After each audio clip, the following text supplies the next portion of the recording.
Alright, we've got the rear bead locks on. They look really nice. Nice and tight, nice and even, with no bulges going around. Now we're going to go ahead and basically do the same thing on the front.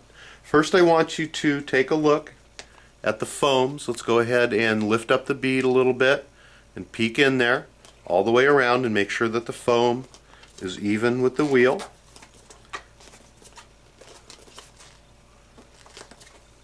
And if it's not, you can use your fingers to work it down a little bit.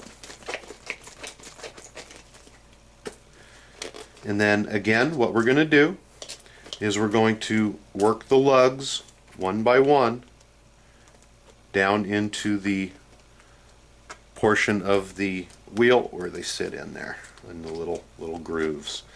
And a lot of times it takes a little bit more work on the front to get them in straight and all at one time than it does the back. That's why we had you start on the back at first.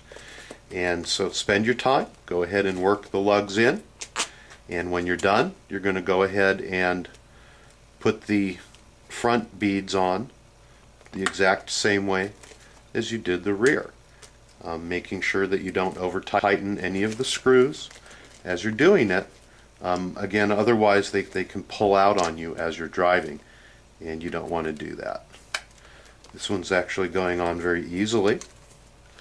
Have a small little bulge there. There we go. Wow. This one's set down. Everything's set down nice and easy. Got a few little places here where they're hanging up. I'll just use my fingernail, or you can use a little bit of your wrench to go ahead and push them down in to make sure that they sit in evenly. These went in real nice. So you can see all the way around they're laying nice and flat with none of them sticking up.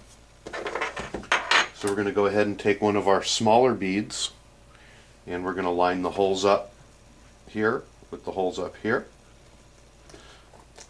And use our thumb and work them around until it sticks on there with all of the tabs on the tire being set into the bead.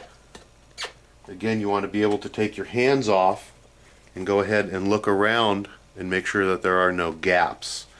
And once you've been able to achieve that without holding it on, that's when you're ready to go ahead and screw them in. Does take some time, can get frustrating, but it's worth it. Once you build these, you don't want to be taking them apart to rebuild them. Okay, they're sitting on nice and flat. I'm going to go ahead and put the screws in. I'm going to go ahead and turn the camera off and let you do this on your own, and that's the end of the tutorial for page number 57.